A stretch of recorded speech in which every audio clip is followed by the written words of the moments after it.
El pecado leve, o cuando la materia del pecado es leve, puede llegar a convertirse en pecado grave en algunas circunstancias. Por ejemplo, si el que lo comete por error cree que es grave. Por ejemplo, robar una moneda a una persona que tiene mucho dinero nunca será un pecado grave. Ahora, si esa persona cree que eso es pecado grave, cree que realmente se está distanciando definitivamente de Dios y lo hace, en conciencia está pecado gravemente, aunque materialmente la falta es leve. También, si se comete con un fin gravemente malo, por ejemplo, un insulto en general es una falta de caridad, habrá que ver las circunstancias, pero si uno lo hace para que el otro, por ejemplo, blasfeme, para que el otro insulte a Dios, para que el otro diga barbaridades contra la Iglesia, contra la Virgen, bueno, evidentemente eso es grave, ¿no? Otro ejemplo, si se hace o se pretende un daño grave o se causa un grave escándalo. También, si al cometerlo se expone a un peligro próximo de pecar gravemente, porque de hecho exponerse sin razón, sin necesidad, a cometer un pecado grave ya es falta grave. Entonces no hay que ponerse en el límite voluntariamente de un pecado grave, porque si uno lo hace voluntariamente, también está pecando gravemente. Y un caso especial es, lo decimos entre comillas, la acumulación de materia. Por ejemplo, muchos robos chicos, muchos robos pequeños, repetidos en el tiempo, al final hacen una gran suma y pueden convertirse en un pecado grave, en un robo grave. Muy bien, te voy a agradecer, Mónica, que me leas los efectos del pecado venial. Enferma la vida sobrenatural, dispone para el pecado mortal, pero no excluyen del reino de Dios. Exactamente.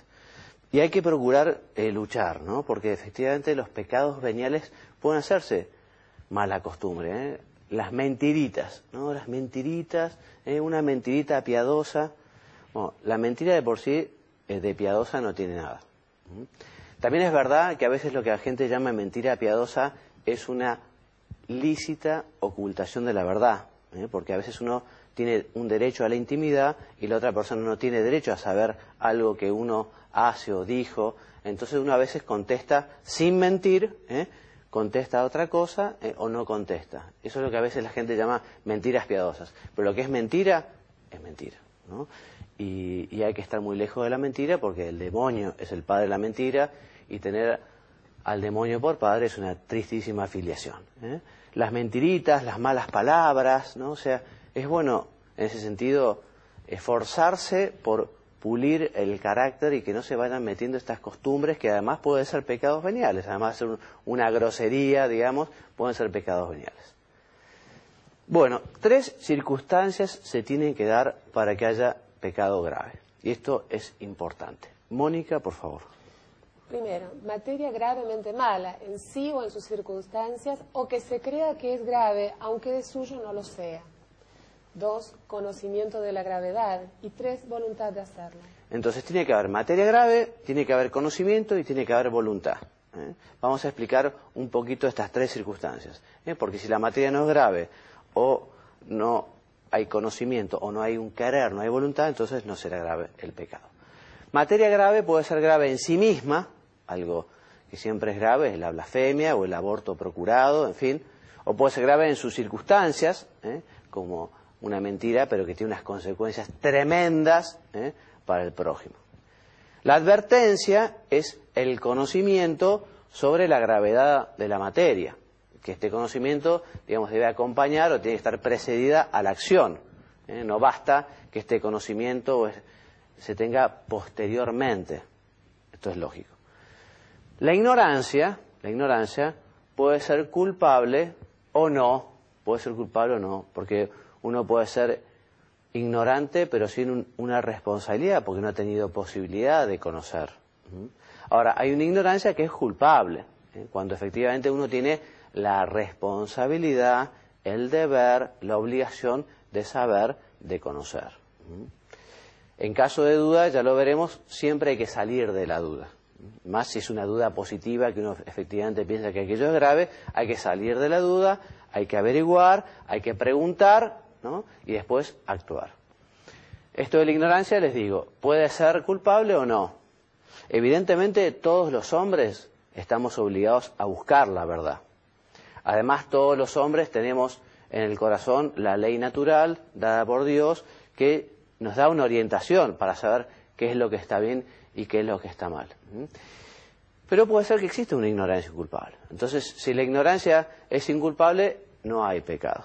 No hay pecado. Si la ignorancia es culpable, hay responsabilidad y por tanto pecado. Y respecto del consentimiento, que es ese querer, es esa voluntad, debo darme cuenta que efectivamente estoy realizando ese pecado y tengo que darme cuenta y querer hacer aquello que es malo. Si al hacerlo no advierto que estoy pecando, no es pecado. Por ejemplo, ¿me podés leer, Mónica? Esto supone que hay libertad para hacer la cosa o no hacerla. Quien no tiene libertad para hacer o dejar de hacer una cosa no obra por propia voluntad, por lo tanto no peca. O sea que la libertad es esencial para efectivamente que haya pecado. Quien obra sin libertad, quien obra coaccionado, bueno, después habrá que considerar y verlo.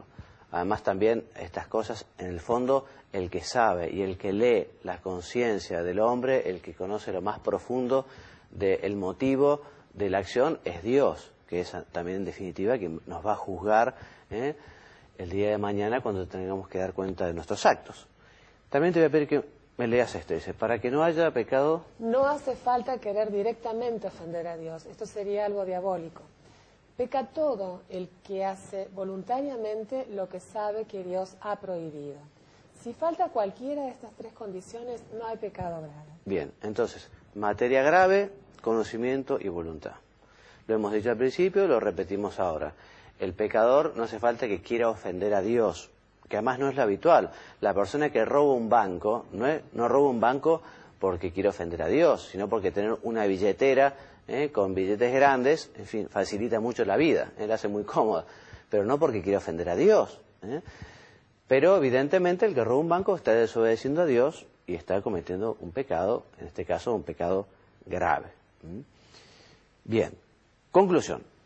Cuando la materia no es grave, o es grave, pero yo no lo sé, o lo sé, pero lo hago sin querer o sin darme cuenta, no hay pecador. Por lo tanto, todo lo que se hace sin querer, por ignorancia, por descuido, sin caer en la cuenta, o en un arrebato inevitable, o lo que se hace sin pleno consentimiento o sin plena advertencia, no es pecador. Esperemos que esto quede claro porque es muy importante. Hoy, les decía, las personas no saben mucho qué es pecado, qué no es pecado. En mi experiencia, en los retiros espirituales, que a veces viene gente con muy buena formación y a veces gente que no lo tiene tanta. Yo suelo facilitar un examen de conciencia. Algunos un examen de conciencia más corto, tengo alguno que es muy largo, que va viendo los mandamientos uno por uno, y las personas se sorprenden muchísimo. Dicen, bueno, padre, pero esto también es pecado, yo no sabía que esto era pecado. En fin, se sorprenden. Por eso es bueno hablar de este tema y es muy importante la catequesis y la formación sobre lo que es el pecado y efectivamente cómo tenemos que estar muy lejos del pecado. El pecado hace mucho daño. No nos damos cuenta la maldad del pecado. Si nos diéramos cuenta, seguramente huiríamos. Digo, nos diéramos cuenta en el sentido más material, ¿no?